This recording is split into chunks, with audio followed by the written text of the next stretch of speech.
Ang 29 na taong paglalakbay sa pagtatayo ng kabuhayan mula sa 900, ngunit ang pinakamahalagang aral na natutunan ko ay hindi mula sa mundo ng negosyo kundi mula sa dangal at pagpapahalaga ng taong umaruga sa akin. Manila, 1974. Sariwang-sariwa pa rin sa isipan ko ang alaala ng araw na yon na parang isang lumang litrato. Nakatayo ako sa gitna ng Manila train station, mahigpit ang hawak sa isang lumang tela na bag sa loob nito, ilan lang ang damit at maliliit na gamit na inihanda ni inay. Unti-unting nawala sa paningin ang tren, kasabay ng pangamba na bumabalot sa puso ko. Bago kami maghiwalay, mahigpit na hinawakan ni Inay Lina ang kamay ko, na may luha sa mga mata, at bumulong, "Anak, magpakatatag ka.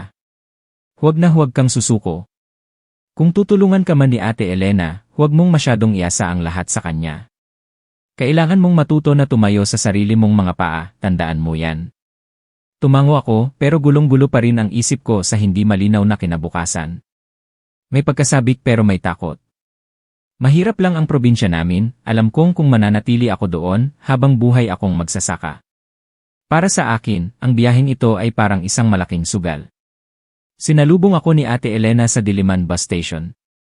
Nakasuot siya ng beige na blouse at gray na pantalon, maikli at maayos ang gupit ng buhok.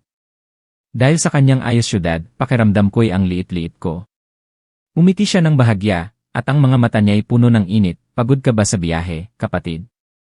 Tara na, sa bahay muna tayo." Ang bahay nila ay nasa isang luma at barong-barong na komunidad. Ang mga dalawang palapag na bahay ay may kupas at nangingitim na dilaw na pader, at ang mga bakal na hagdanan ay halatang gamit na. Ang asawa niya, si Kuya Marco, ay isang mekaniko sa kalapit na shop. Payat siya pero matipuno at hindi pala salita. Nang pumasok ako, tumango lang siya para bumati at nagpatuloy sa paglinis ng wrench sa kamay niya. Medyo nanibago ako sa simula, pero sinabi ko sa sarili ko na maging maingat dahil ito ang magiging kanlungan ko sa loob ng ilang panahon. Napakasimple ng unang hapunan namin sa bahay ni Ate Elena.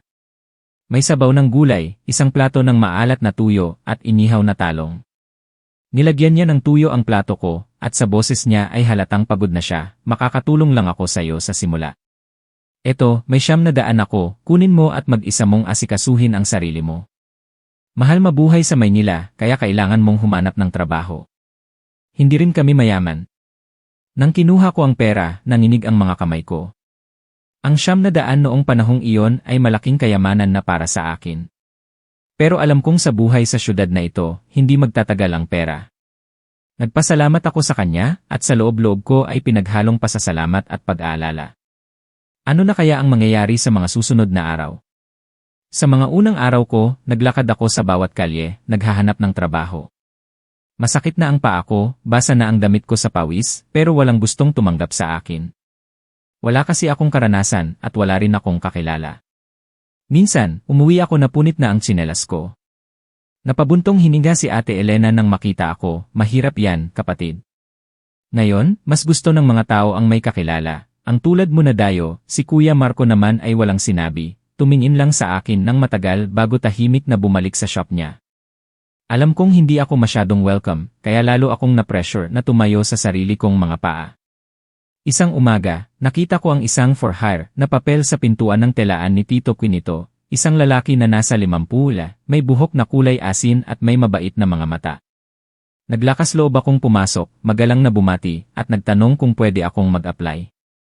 Tiningnan niya ako mula ulo hanggang paa, at nagtanong, "Nagtrabaho ka na ba sa ganito?" Taimtim akong umiling. Umiti ng bahagya si Tito Quinito, "Sige, susubukan kita.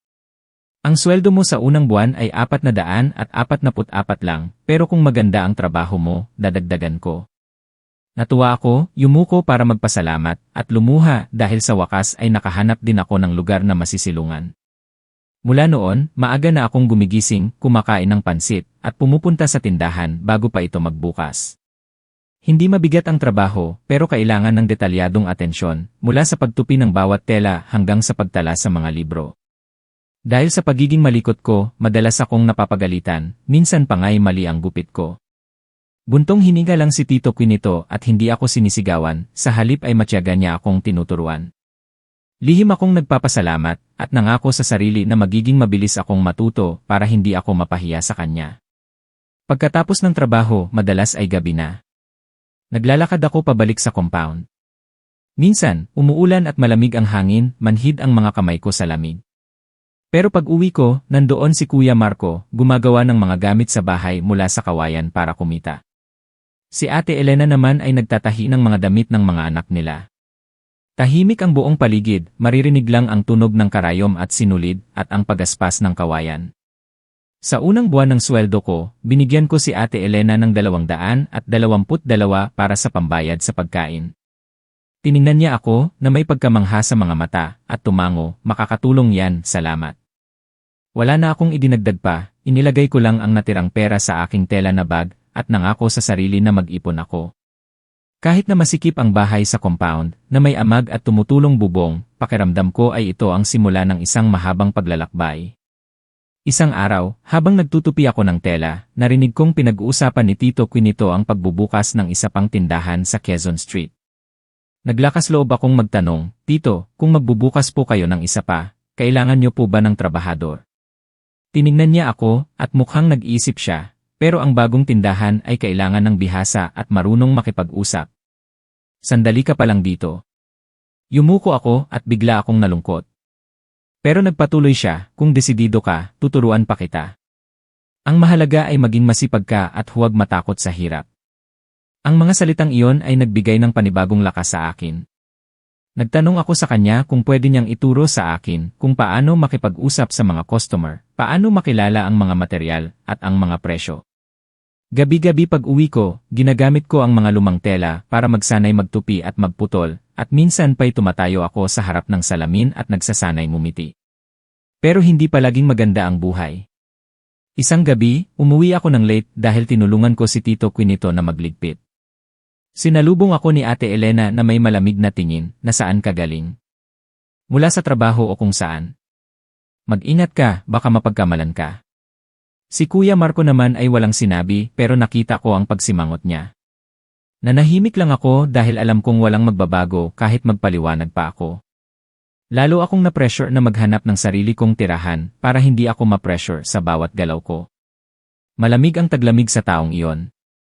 Naglalakad pa rin ako sa mga kalye na may malakas na hangin at ang mga dilaw na ilaw ay nagbibigay ng liwanag sa kalsada na may mga basang-basa.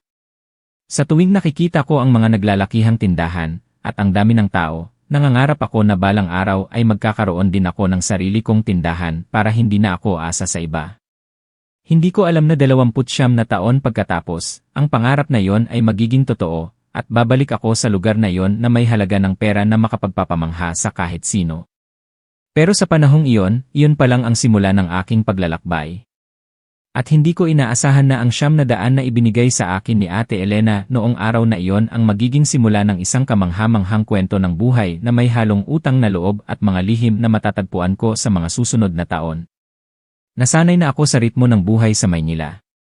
Tuwing umaga, ang tunog ng mamon at ang pagtunog ng kampanilya ng mga bisikleta sa makipot na eskinita ay naging gising ko na kapalit ng tunog ng manok sa probinsya. Mahirap ang taglamig noong 1974, ang mga hangin na pumapasok sa bintana ay nagpapalamig sa akin sa ilalim ng manipis na kumot. Pero ang pag-iisip ko sa kinabukasan ay sapat na para bumangon ako kahit madilim pa. Ang tindahan ng tela ni Tito Quinito ay nagsimula nang dumami ang mga customer habang papalapit ang Pasko. Ang mga may bahay at mga mananahi ay bumibili ng seda, brocade at velvet para sa kanilang mga formal na damit at bagong kasuotan. Nalaman ko kung paano magsukat ng mabilis at tama sa ilang galaw lang, at kung paano ngumiti ng sapat para maramdaman ng mga customer na sila ay nirerespeto. Madalas na tumatango si Tito Quinito, ang batang ito, kahit bago pa lang, ay masipag at matapat, gusto siya ng mga customer. Ang papuring iyon ay parang isang maliit na apoy na nagpainit sa puso ko sa malamig na taglamig. Pero ang buhay ko sa bahay ni Ate Elena ay hindi pa rin nagiging madali. Sinubukan kong umuwi ng maaga para tulungan siya sa pagluluto at paglilinis, pero kung late lang ako, agad siyang sumisimangot. Kung nakikitira ka lang, dapat alam mo ang iyong lugar, huwag mong hayaan na mapag-usapan ka. Si Kuya Marco ay hindi pa rin pala salita, pero napansin ko na ang mga mata niya ay may pagkaawa na sa akin. Siguro, naintindihan niya na hindi madali ang trabaho ko. Kahit na ganoon, iniiwasan ko pa rin na maging pabigat sa sinuman. Sa Pasko ng taong iyon, hindi ako umuwi. Mahalang pamasahe, at natatakot akong matagal akong mawawala sa trabaho at baka maghanap si Tito Quinito ng iba. Kaya nagpa siya akong manatili. Sa hapon ng Disyembre 30, masikip ang mga kalye at nagmamadali ang mga tao sa pamimili. Naglinis kami ni Tito Quinito sa tindahan hanggang gabi. Habang pauwi, may ibinigay siya sa akin na isang maliit na bag, regalo ko na yan sa'yo, parang bonus sa Pasko. Nang buksan ko, nakita ko ang 2 bagong 111 na papel. Ito ang unang pagkakataon na naramdaman ko ang kasiyahan na ang aking pagpapagod ay na-recognize hindi sa pamilya, kundi sa isang taong walang kaugnayan sa akin. Pagkatapos ng Pasko, ang trabaho ay tuloy-tuloy, pero mayroon akong laging iniisip. Kung trabahador lang ako, sapat lang ang kita ko para sa pagkain at damit, hindi ako makakapagpadala ng mas malaking halaga sa mga magulang ko. Sinimulan kong matuto kung paano bumili ng mga paninda, paano makipag-bargain, at paano mag-display para maakit ang mga customer. Minsan, pumunta si Tito Quinito para bumili ng paninda, at ako ang pinagbantay sa buong tindahan. Sa simula ay kinakabahan ako, pero naalala ko ang lahat ng bilin niya. Naging maingat ako sa mga customer, at maayos ang lahat ng mga talaan. Nang bumalik siya at nakita niya ang lahat ng maayos, umiti lang siya, magaling. Sa susunod, pwede na akong magtiwala sa iyo ng mas malaki. Isang hapon sa simula ng tag-init, habang nagpapahinga at umiinom ng tsaa, biglang nagtanong si Tito Quinito, Maria, balak mo bang manatili dito? Tiningnan ko siya, at tumango ako, kung papayagan niyo po, gusto ko pong matuto pa, para sa huli, pwede na akong tumayo sa sarili ko. Tumango siya, magaling. Pero kailangan mong tandaan na ang negosyo ay hindi lang kailangan ng kasipagan, kailangan din ng pagpaplano at lakas na tanggapin ang mga risk. Walang yumayaman sa pagiging trabahador lang. Ang mga salitang iyon ay tumatak sa isipan ko, nagtanim ng bagong buto, ang buto ng pagnanais na maging independent. Sa bahay, ang relasyon namin ni Ate Elena ay nasa formal na level pa rin. Buwan-buwan, nagbabayad ako sa pagkain ko, at minsan pa'y bumibili ako ng mga prutas para sa mga bata. Pero alam kong sa mga mata niya, nakikitira pa rin ako. Minsan, narinig kong pinag-uusapan niya ako sa kapitbahay, mabait naman siya, pero mahirap na makasama sa bahay ng matagal. Nagkunwari akong walang narinig, pero lalo akong nagdesisyon na maghanap ng sarili kong tirahan. Dumating ang pagkakataon sa isang maulan na hapon. Isang suki sa tindahan ang nagsabing may pinapaupahan siyang maliit na silid sa itaas, malapit sa Quezon Street. Mura lang daw dahil 1 lang squared lang.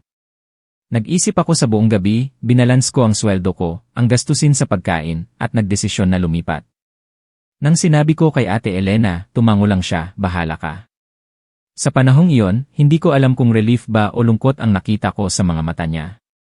Si Kuya Marco naman ay tinapik lang ang balikat ko, walang sinabi, pero alam kong naintindihan niya. Nirerespeto niya ang desisyon ko. Sa araw ng paglipat ko, mayroon lang akong maliit na maleta, ilang damit, isang kaldero, at ilang gamit. Masikip ang bagong silid, mainit kapag tag-init, pero ito ang sarili kong space. Sa unang gabi na natulog ako sa lumang kawayan na kama, at narinig ang tunog ng ulan sa labas, naramdaman ko ang kakaibang gaan sa puso ko. Kahit alam kong mas mahirap ang buhay sa hinaharap, at least, hindi na ako nakikitira. Dahil mas malapit ako sa tindahan, pwede na akong pumunta ng maaga at umuwi ng late nang walang pakialam sa sinuman.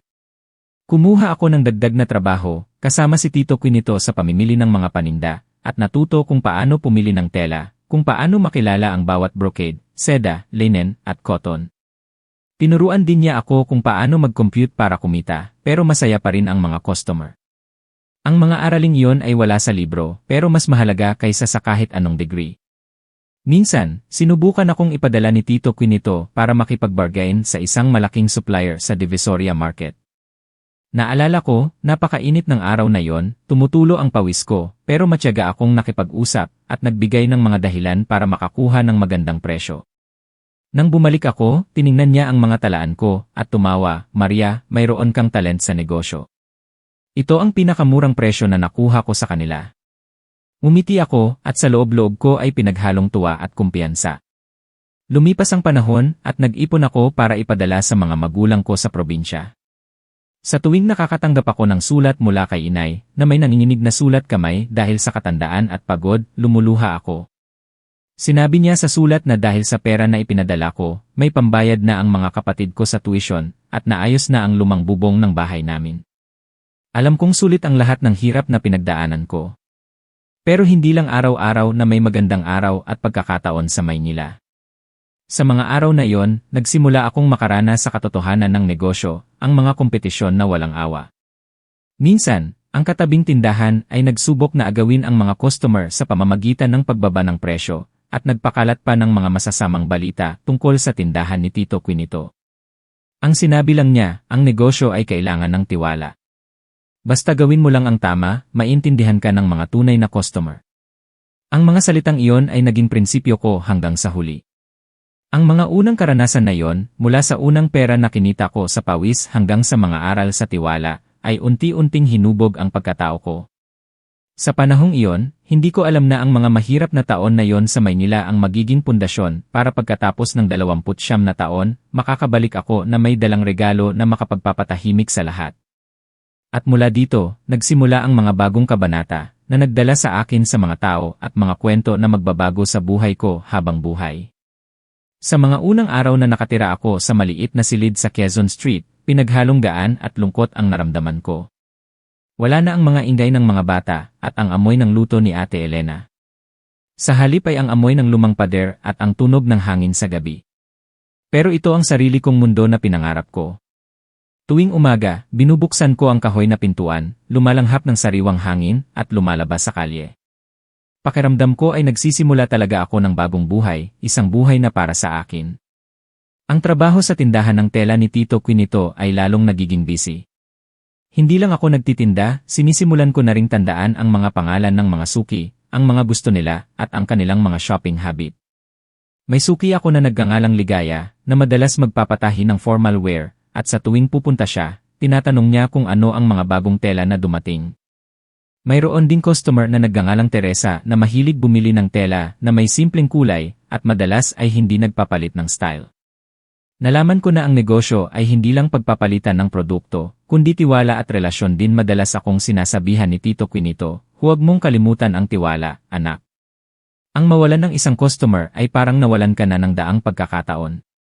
Pero para mabuhay sa Maynila, hindi sapat ang tiwala at kasipagan lang. Ang renta, pagkain, at ang pera na ipinapadala sa mga magulang ko, lahat ng iyon ay nagpapahirap sa akin. Nagsimula akong kumuha ng dagdag na trabaho. Minsan, nagbubuhat ako ng mga paninda sa isang tindahan ng damit, minsan naman ay nananahi ako para sa isang tindahan ng ready-to-wear. Minsan, nadanahi ako hanggang gabi, manhid na ang kamay ko. Pero sa tuwing naiisip ko ang bahay namin sa probinsya na hindi na tumutulo at ang mga kapatid ko na nakakapag-aral, sinasabi ko sa sarili na magpatuloy lang ako. Isang beses, habang kasama ko si Tito Quinito sa pamimili ng paninda sa Divisoria, narinig ko ang usapan ng isang grupo ng malalaking negosyante. Pinag-uusapan nila ang pag-share ng kapital para bumili ng buong bundles ng tela mula sa probinsya. Ang presyo ay mas mura kaysa sa pagbili ng per piece. Ang ideya na yon ay tumatak sa isipan ko sa loob ng ilang araw. Sinabi ko ang tungkol dito kay Tito. Nag-isip siya ng malalim, hindi bago ang ideyang iyan, pero kailangan ng malaking kapital. Ako, naintindihan ko ang ibig niyang sabihin, maliit lang ang kapital ko noong panahong iyon. Pero ang buto ng pangarap na magnegosyo ay nagsimula na roon. Habang abala ako sa trabaho at pag-ipon, may dumating na balita mula sa probinsya na nagpabigat sa puso ko. Sumulat si inay na nagkasakit si itay. Sa taong iyon, kailangan nilang umarkila ng trabahador, at ang pera na ipinapadala ko ay hindi sapat. Nanahimik ako ng matagal pagkatapos basahin ang sulat, at agad kong ipinadala ang halos lahat ng naipon ko, nagtira lang ako ng sapat para sa isang buwan. Sa gabi na yon, habang nakahiga ako sa lumang kawayan na kama, mas naintindihan ko kaysa sa dati na kailangan kong umangat ng mas mabilis at mas malakas, dahil may pamilya akong inaasahan. Siguro, dahil sa determinasyon na yon, mas naging mabilis akong matuto. Sinimulan akong ipadala ni Tito Quinito para kunin ang bayad ng mga wholesaler, at minsan pa'y pinapayagan niya akong makipagtawaran sa mga supplier ng mag-isa. Sa simula, hindi ako pinansin ng mga supplier, pero pagkatapos ng ilang beses na nakita nila kung paano ako makipag-usap at makakuha ng magandang presyo, nagsimula na silang magbigay sa akin ng respeto. Nalaman ko rin na ang negosyo ay hindi lang tungkol sa kapital, kundi sa kung paano mo panatilihin ang mga relasyon. Minsan, bumibisita pa rin ako kina Ate Elena at Kuya Marco. Sa tuwing pumupunta ako, normal ang pakikipag-usap niya. Pero pakiramdam ko ay may invisible na distansya sa pagitan namin. Siguro, dahil hindi na ako dependent sa kanila at hindi na ako nakatira sa bubong niya. Pero nagpapasalamat pa rin ako sa panahong pinatuloy niya ako sa bahay nila. Kahit na pansamantala lang, hindi ko makakalimutan ang araw na ibinigay niya sa akin ang ₱900 sa unang araw ko sa Maynila. Ito ang nagbigay sa akin ng lakas para tumayo sa lugar na ito. Isang hapon sa simula ng taglamig, habang nag-aayos ako ng tindahan, tinawag ako ni Tito Quinito, at seryoso ang boses niya, "Maria, balak ko na sanang ipaalaga sa iyo ang isang stall sa Quezon Street sa susunod na taon. Pero kailangan mong maging handa dahil ang mga customer doon ay maselan at malaki ang kompetisyon. Kaya mo ba?" Naramdaman ko ang malakas na tibok ng puso ko. Ang pagkakataong ito ay parang isang pintuan na magdadala sa akin sa isang mas malaking hakbang. Agad akong sumagot, "Kung nagtitiwala po kayo, gagawin ko po. Kahit gaano pa kahirap, susubukan ko po." Ngumiti lang siya at bahagyang tinapik ang balikat ko, "Magaling. Iyan ang Maria na gusto ko." Mula noon, nagsimula akong maghanda para sa bagong stall. Sa araw, nagtatrabaho pa rin ako sa dating tindahan. Sa gabi, nagsusulat ako ng mga best-selling na tela at nagre-research pa ako ng mga color trends mula sa mga kakilala kong mananahi. Alam ko na sa pagiging solo sa isang stall, kailangan kong maging responsible sa lahat ng bagay. Sa isang pagkakamali, maaari akong mawalan ng customer at mawalan ng pagkakataon. Sa araw ng pagbubukas ng stall ko sa Quezon Street, nakasuot ako ng emerald green na formal na damit. Ito ang una kong sariling tahi na damit na ginawa ko mula sa tela na binili ko sa tindahan bilang isang tanda ng good luck. Katabi ko si Tito Quinito, ang mga mata niya ay puno ng saya at tiwala. Maraming customer ang pumunta. Habang nagbibigay ako ng advice, nagsusulat ng order, at nagche-check ng paninda, pawis na pawis ako pero masaya ang puso ko.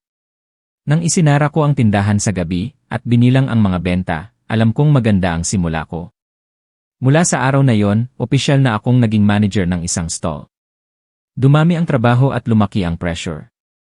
Pero pakiramdam ko ay palapit na ako sa pangarap ko. Ang pangarap na tumayo sa sarili kong mga paa, na hindi umaasa sa iba, at balang araw ay magkakaroon ako ng sapat para makabalik at suklian ang lahat ng utang na loob. Hindi ko inaasahan na ang panahong ito ang magiging pundasyon para sa hinaharap. Kapag nagbago ang lahat, mayroon na akong lakas para magdala ng mas malaking negosyo. At hindi ko rin inaasahan na sa loob ng 29 na taon, babalik ako na may dalang 20 milyon at ibibigay ito sa taong nagbigay sa akin ng 900 at masaksihan ang isang eksena na hinding-hindi ko makakalimutan. Ang mga unang araw na nag-manage ako ng stall sa Quezon Street ay isang malaking hamon para sa akin. Sa dating tindahan, madalas ay mga suki ang customer, pero dito, ang bawat taong pumapasok ay may mapanuring tingin.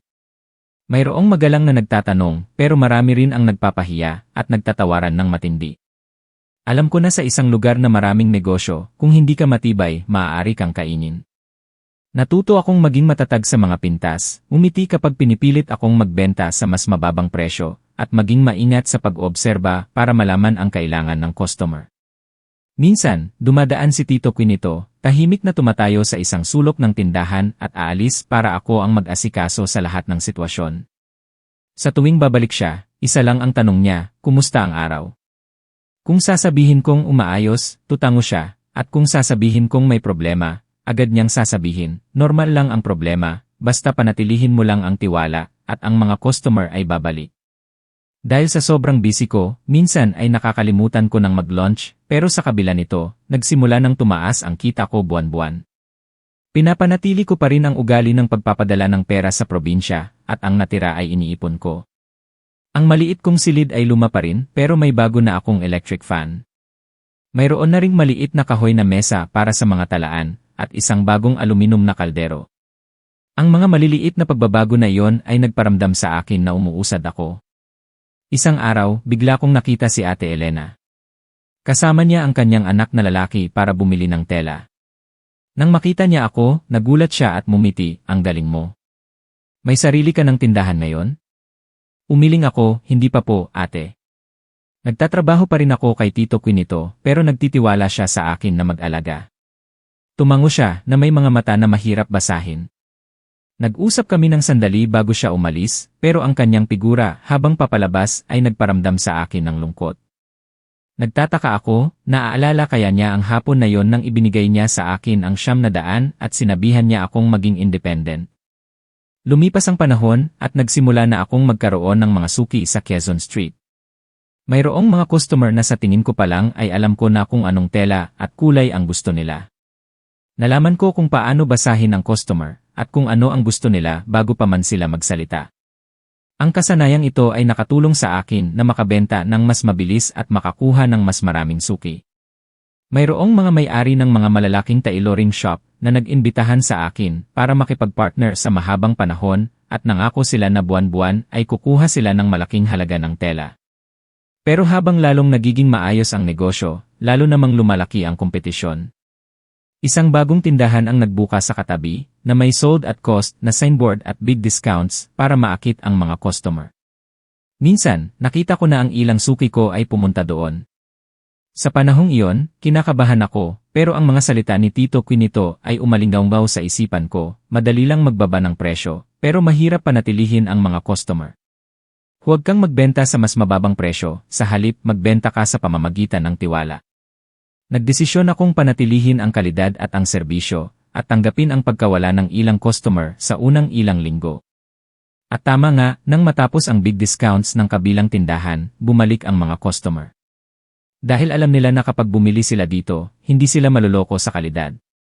Isang hapon sa Taglagas, tinawag ako ni Tito Quinito para mag-usap sa isang tindahan ng tsaa. Nagsalin siya ng tsaa. At seryoso ang boses niya, "Maria, balak ko sanang ipangalan sa iyo ang stall na ito, para ikaw na ang may-ari, pero tutulungan lang kita sa kapital, at ikaw na ang mag-aasikaso sa iba." Nagulat ako at nanginig ang kamay ko habang hawak ang tasa. Ito ang pinakamalaking pagkakataon na dumating, pero ito rin ang pinakamabigat na hamon. Sanay na akong nagtatrabaho sa ilalim ng kanyang pag-aalaga. Ngayon, kailangan kong mag-isa na humarap sa mga risk, mag-isa na mag-asikaso sa kapital. Ang tagumpay o pagkabigo ay nasa desisyon ko na. Sa gabing iyon, hindi ako makatulog. Ang maliit kong silid ay tila nagiging masikip dahil sa dami ng iniisip ko.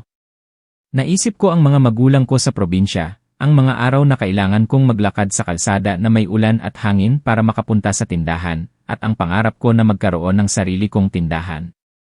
Sa huli, nagdesisyon akong tanggapin ang alok. Naniwala ako na kung hindi ko susubukan, mananatili lang akong trabahador. Nagsimula akong tumakbo sa kung saan-saan para mangalap ng kapital. Sapat ang ipon ko para sa unang gastos, pero kulang pa rin. Naglakas loob akong manghiram sa isang kaibigan, at swerte, nagtiwala siya sa akin at nagpahiram siya ng walang interest. Sa araw ng pagpirma ng mga papel, kinakabahan ako at nasasabi. Tinapik ako ni Tito Quinito sa balikat, "Ngayon, tunay ka ng may-ari. Tandaan mo, ang pera ay pwede mong kitain ulit, pero ang tiwala ay isang beses lang mawawala." Sa mga unang araw ng pagiging may-ari, naramdaman ko ang hirap ng pag-manage. Hindi lang pagbebenta, kailangan ko ring mag-asikaso sa pag-order ng paninda sa tamang oras, pag-compute ng cash flow, pagbabayad ng utang, at pagharap sa mga hindi inaasahang sitwasyon. Minsan, ang isang order ay na-stranded sa port ng mahigit 2 linggo. Dahil sa renta at sweldo ng mga empleyado, hindi ako makatulog. Habang nag-aasikaso ako sa mga problema, bigla akong nakatanggap ng tawag mula kay Ate Elena. Ang boses niya sa telepono ay medyo alanganin, "Maria, kumusta ka?" "Ayos lang po ako, ate, okay naman po ang trabaho." "Kayo po, kumusta po?" Nagtanong ako pabalik at pakiramdam ko ay may kakaiba. Nag-aalangan siya bago magsalita. "Nasa hirap ako, kung pwede mo akong tulungan ng kaunti, malaki na ang utang na loob ko sa'yo." Nanahimik ako ng ilang segundo. Ito ang unang pagkakataon na humingi siya sa akin ng tulong mula nang umalis ako sa bahay niya. Hindi ako nagtanong, nagkita lang kami para mag-usap ng mas maayos. Sa hapon na yon, umupo kami sa isang kainan sa tabi ng isang lawa. Sinabi niya na nagkaroon ng aksidente si Kuya Marco sa trabaho, kailangan niyang mag-absent ng matagal. Ang panganay na anak niya ay papasok na sa kolehiyo, at ang bunso ay nasa grade 9 na. Ang maliit na kita niya mula sa pananahi ay hindi sapat. Sinabi niya ng mahina, alam kong may kaya ka na ngayon. Kung pwede mo akong pautangin ng 44,000, babayaran ko ng dahan-dahan.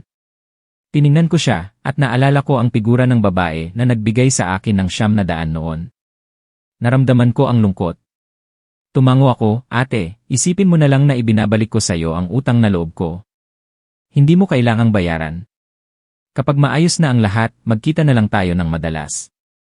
Yumuko siya, siguro para itago ang kanyang namumulang mata. Sa araw na yon, hindi lang ang pera ang ibinigay ko sa kanya, kundi ilang regalo din para sa mga anak niya. Mula noon, mas madalas na kaming nag-uusap. Minsan, bumibisita siya sa tindahan ko, at ang mga mata niya ay hindi na malayo. Ang negosyo ko ay nagpatuloy sa pag-angat. Noong 2010, mayroon na akong 4 na tindahan sa magagandang lokasyon, isang malaking warehouse, at higit sa 20 na empleyado. Nagsimula akong maglakbay, isang bagay na hindi ko inisip na mangyayari dati. Pero sa tuwing pumupunta ako sa malalayong lugar, naaalala ko pa rin ang mga unang araw ko sa Maynila. Ang pag-aalala, ang pagiging baguhan, at ang pagsubok na mabuhay at tumayo sa sarili ko.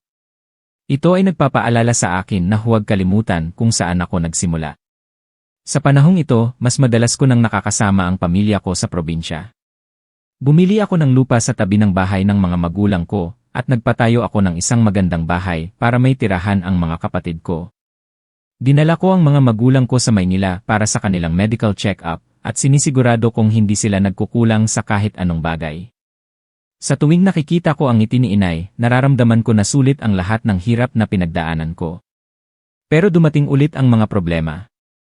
Noong 2013, ang market ng tela ay biglang humina dahil sa pagbabago ng mga fashion trends, at naging sikat ang mga ready-to-wear. Dahil hindi ako nakapag-adjust, nagkaroon ako ng maraming inventaryo, at natigil ang cash flow ko. Ito ang unang pagkakataon sa loob ng halos 20 taon na hinaharap ko ang malaking pagkalugi. Sa mga gabi na nag-iisa ako sa bagong bili kong bahay sa Taft. Hindi ako makatulog. Tinitingnan ko lang ang kisam at iniisip kung ano ang susunod na hakbang. Sa pinakamahirap na oras na yon, nakatanggap ako ng tawag mula kay Tito Quinito. Malakas pa rin siya, at nagnenegosyo pa rin siya, kahit na hindi na siya madalas pumupunta sa tindahan. Nagtanong siya at nagbigay ng payo, Maria, kapag nagbago ang panahon, kailangan nating magbago. Ang tela ay maaaring humina ang benta, pero ang mga ready-to-wear ay tumataas. Subukan mong magbenta ng ready-to-wear at tela ng sabay. Nang marinig ko ang sinabi niya, parang nagising ako. Agad akong naghanap ng supplier ng magagandang ready-to-wear na paninda, at in-display ko ito kasama ng tela. Sa ganitong paraan, nasatisfy ko ang mga customer na gustong bumili agad, at na-attract ko ang mga customer na tumingin ng tela. Pagkatapos ng ilang buwan, naging stable ulit ang kita ko. Kahit na hindi na ito kasing taas ng dati, sapat na ito para magpatuloy ang negosyo. Mas nalaman ko pa na sa negosyo, walang permanente. Ang mahalaga ay ang kakayahan mong bumangon pagkatapos ng bawat pagbagsak. At dahil sa mga pagsubok na yon, mas pinahalagahan ko ang mga taong tumulong sa akin, lalo na si Ate Elena at si Tito Quinito. Hindi ko pa rin alam na ang lahat ng ito ay paghahanda lang para sa isang pagtatagpo pagkatapos ng halos 30 taon. Isang pagtatagpo na, habang hawak ko ang 20 milyon, inisip kong ngingiti ang taong nasa harapan ko, pero ang nakuha ko ay isang tingin na nagpatahimik sa akin. Noong 2015, pagkatapos ng 20 taon sa negosyo ng tela, pumasok ako sa isang bagong yugto ng buhay. Hindi na ako kasing busy ng dati dahil mayroon na akong mga mapagkakatiwalaang empleyado na nag-aasikaso sa halos lahat ng trabaho. Nag-focus ako sa general management, sa pagpunta sa malalayong lugar para maghanap ng bagong supplier, at sa pagpirma ng mga long-term na kontrata. Nagkaroon ako ng mas maraming free time, pero hindi ko pa rin maiwasan na isipin ang mga taong naghubog sa pagkatao ko ngayon. Isang umaga sa tag-init, habang nag-aayos ako ng mga talaan sa office, nagring ang telepono ko. Ang numero sa screen ay kay Ate Elena. Ang boses niya ay dahan-dahan, pero may pagod, Maria, gusto kitang makita. Mayroon akong kailangang sabihin sa'yo. Medyo nagulat ako dahil matagal na kaming hindi nagkita ng personal, sa telepono lang kami nag-uusap. Nagkita kami sa hapon sa isang cave malapit sa bahay niya. Nang makarating ako, nakita ko siya na nakaupo doon. Ang buhok niya ay may mga puti na, at ang mukha niya ay mas mukhang pagod kaysa dati. Ang tasa ng kape niya ay kalahati na lang, siguro maaga siyang dumating. Nag-usap kami ng ilang minuto. Napabuntong hininga siya, bumaba ang boses niya, Maria, siguro, hindi ako naging patas sa'yo noon. Nanahimik ako at hinintay siyang magpatuloy. Nang dumating ka sa Maynila, hindi ko talaga balak na patulugin ka ng matagal. Natatakot ako na magagalit si Kuya Marco, natatakot ako sa sasabihin ng mga kapitbahay. Ang 900 na ibinigay ko sa'yo noon ay para lang maghanap ka ng ibang matutuluyan. Pero sa huli, nang marinig ko na naging independent ka na at naging successful, natuwa ako. Ang mga salita niya ay nagpasakit sa puso ko, pero nakakapagtaka, hindi ako nagalit. Siguro, sapat na ang panahon para maintindihan ko na ang bawat tao ay may sariling problema. Bahagya akong umiti, alam ko po, ate. Kahit na ganoon, nagpapasalamat pa rin po ako sa inyo. Kung wala po ang pera na yon, hindi ko po alam kung paano ako magsisimula.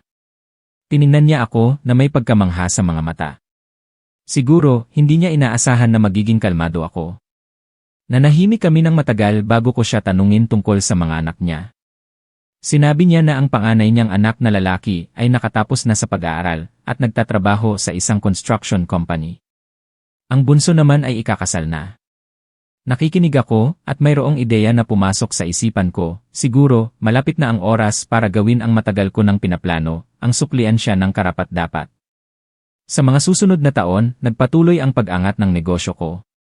Nagbukas ako ng isa pang tindahan sa maliit, at nag-focus ako sa pagbebenta ng luxury fabrics at custom-made na damit para sa mga mayayaman. Ang kita mula sa segment na ito ay mas mataas at mas mabilis akong nakapag-ipon. Nagsimula akong mag-isip tungkol sa pagreretiro at ipasa ang negosyo sa mga bagong henerasyon at bigyan ang sarili ko ng oras at ang pamilya ko. Sa simula ng 2023, nang tingnan ko ang aking mga ari-arian at ipon, napansin ko na mayroon akong higit sa 20 milyon na spere. Hindi ito makakaapekto sa negosyo ko kung ibibigay ko. Naalala ko ang unang araw na dumating ako sa Maynila noong 1974,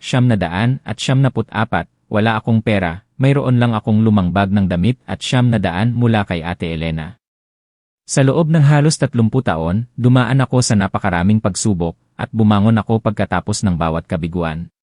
Ngayon, na mayroon na akong sapat, gusto kong kumpletuhin ang circle na yon sa pamamagitan ng pagbabalik, hindi lang isang utang sa pera, kundi may kasamang pagpapahalaga at pasasalamat. Nagplano ako ng palihim. Plano kong pumunta sa bahay ni Ate Elena sa isang normal na araw at dalhin ang isang sobre na may 20 milyon. Ang pera ay hinati ko sa ilang savings account sa pangalan niya at ng mga anak niya. Inisip ko na matutuwa siya, baka lumuha siya, at mag-usap kami tungkol sa nakaraan. Ang ideya na yon ay nagparamdam sa akin ng pagkasabik at init. Bago ang araw ng pagtatagpo, tinawag ko siya, Ate, pwede po ba akong dumalaw bukas? Matagal na tayong hindi nakakapag-usap ng matagal. Umiti siya ng bahagya. Dito ako sa bahay bukas. Halika, magtitimpla ako ng masarap na lotus tea. Sa sumunod na umaga, nag-drive ako papunta sa lumang compound kung saan ako tumira dati. Ang mga bakal na hagdanan ay kalawang pa rin tulad ng dati. Ang mga dilaw na pader ay mas lalong naging pangit, pero ang amoy ng lumang amag ay pareho pa rin. Pumasok ako at mabilis ang tibok ng puso ko. Binuksan ni Ate Elena ang pintuan, at payat pa rin siya, maayos ang damit niya, at nakaponytail ang buhok niya. Tumingin ako sa paligid ng silid, malinis ito pero simple lang. Nandoon pa rin ang lumang mesa, ang lumang glass cabinet. Umupo kami at nag-usap tungkol sa pamilya. Nakita ko na ang mga mata niya ay hindi na malayo, sa halip ay mas malapit. Nang lumamig ang tsaa, inilagay ko sa mesa ang isang folder sa harap niya, Ate, eto po, galing sa puso ko. Halos 30 taon na ang nakalipas, binigyan niyo ako ng 900. Ngayon, gusto kong ibalik sa inyo kasama ang pasasalamat ko. Tiningnan niya ako, nagulat at nalito siya. Binuksan niya ang folder, at sa loob ay may mga savings book na may kabuang 20 milyon. Biglang nanahimik ang silid. Akala ko ay luluha siya o hahawakan niya ang kamay ko ng mahigpit. Pero hindi, nanatili siyang nakaupo, nakatitig sa mga libro, at dahan-dahang tumingala. Sa mga mata niya, may kakaiba akong nakita, hindi ito emotion, kundi may halong pagdududa at distansya. Sa sandaling iyon, bumagsak ang puso ko. Hindi ko maintindihan kung bakit ganoon ang tingin niya sa akin. Hindi ko naman inaasahan ang pasasalamat, pero sana man lang ay may init. Pero ang reaksyon niya ay nagpalito sa akin at hindi ako makapagsalita. At ang mga sumunod na sinabi niya ay nagpabago sa magandang plano ko. Tiningnan ako ni Ate Elena ng matagal at dahan-dahang itinulak ang folder sa akin. Ang boses niya ay dahan-dahan, sa bawat salita, "Maria, masyadong malaki ang pera na ito, hindi ko ito pwedeng tanggapin." Nagulat ako ng kaunti, hindi ko inaasahan na ang unang salita niya ay pagtanggi. Sinubukan kong panatilihin ang boses ko na maging kalmado, "Ate, galing po ito sa puso ko. Hindi po ito utang o pambayad. Gusto ko lang po na matapos ang isang yugto. Noon, tinulungan niyo ako, ngayon, may kakayahan na ako, ibinabalik ko po sa inyo kasama ang pagmamahal ko." Umiling siya, at ang mga mata niya ay hindi na umiiwas, pero mayroon itong hindi maipaliwanag na bigat. "Alam kong totoo ang sinasabi mo, pero kung tatanggapin ko ang pera na ito, hindi ako magiging payapa. Sa totoo lang, noon, hindi ako naging mabait sa'yo tulad ng dapat. Ibinigay ko ang pera na yon dahil gusto ko lang na umalis ka agad, hindi dahil sa kabutihan ko. Naging successful ka ngayon dahil sa sarili mong pagsisikap at determinasyon, wala akong kinalaman dito tulad ng iniisip mo." Nang marinig ko ang sinabi niya, pinaghalong pagkamangha at lungkot ang naramdaman ko. Ngumiti ako ng bahagya, pero sa loob ko ay mayroong malaking alon. "Ate, kung wala po ang siyam na daan na yon, hindi ko po alam kung paano ako magsisimula. Ano man ang dahilan niyo para sa akin, iyon ay malaking tulong." Nanahimik siya ng sandali bago bumuntong hininga. "Pero alam mo, sa loob ng napakaraming taon, nakokonsensya ako. Masaya ako na naging successful ka, pero mayroon akong konting inferiority complex. Kung tatanggapin ko ang pera na ito ngayon, mas magiging mabigat ang pakiramdam ko." Biglang nanahimik ang maliit na silid, naririnig lang ang tunog ng orasan. Tiningnan ko ang mukha niya, ang mga linya sa gilid ng mga mata niya. Naalala ko ang mga unang araw ko dito, kung paano siya maging mabait at malayo sa akin. Siguro sa puso niya, ang kwento na iyon ay hindi isang magandang alaala, kundi isang masakit na karanasan.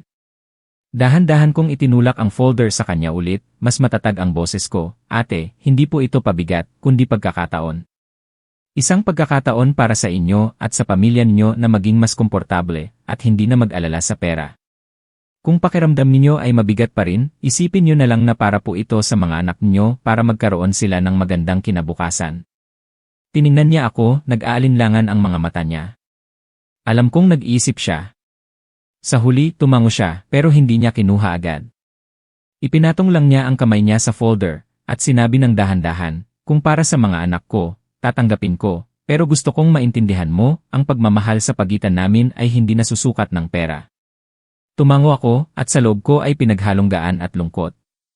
Inisip ko ang sandaling ito sa loob ng maraming taon, na akala ko ay mayroong yakap at luha, pero iba ang nangyari. Pero kahit na ganoon, nirerespeto ko ang kanyang nararamdaman, dahil alam kong ang bawat tao ay may sariling mga lihim at pride. Nag-usap kami ng sandali tungkol sa mga anak niya at sa buhay. Sinabi niya na ang panganay niyang anak ay nagtatrabaho sa isang construction site sa probinsya, at ang bunso ay magkakababy na. Nakikinig ako at minsan ay nagtatanong. Pero ang isip ko ay nasa sandali kanina. Bago ako umalis, tumayo ako at hinawakan ang kamay niya ng matagal. "Ate, kahit na ano paman, sana maging malusog kayo at maging masaya. Ang pera na ito ay gamitin niyo para sa sarili niyo at sa mga anak niyo, huwag niyo itong isipin na bayad o kabayaran, isipin niyo na lang na isang regalo." Tumango siya at medyo namumula ang mga mata niya. Tumalikod ako at lumabas sa hallway. Ang tunog ng aking tsinelas ay umalingaw-ngaw sa lumang sahig. Kasama ang tunog ng hangin sa bakal na hagdanan, ang pamilyar na amoy ng amag ay bumalik, na nagpabigla sa akin na natapos na ang isang chapter sa loob ng halos 30 taon. Sa labas, tumigil ako at tumingala sa lumang compound. Noon, ito ang simula ko, ang lugar na pinasalamatan ko, pero naramdaman ko ang pagiging masikip. Ngayon, bumalik ako na may ibang pananaw. Hindi na ako ang babaeng taga-probinsya na may tela na bag, kundi isang babae na nakaranas na ng maraming pagsubok. Habang nagdadrive ako pabalik, iniisip ko ang mga salita niya, ang pagmamahal ay hindi nasusukat ng pera. Siguro, ang 20 milyon ay hindi kayang burahin ang lahat ng nasa puso niya, pero at least, nagawa ko ang aking tungkulin. Minsan, ang pagbabayad ay hindi kailangan na perpekto, sapat na ang galing ito sa puso.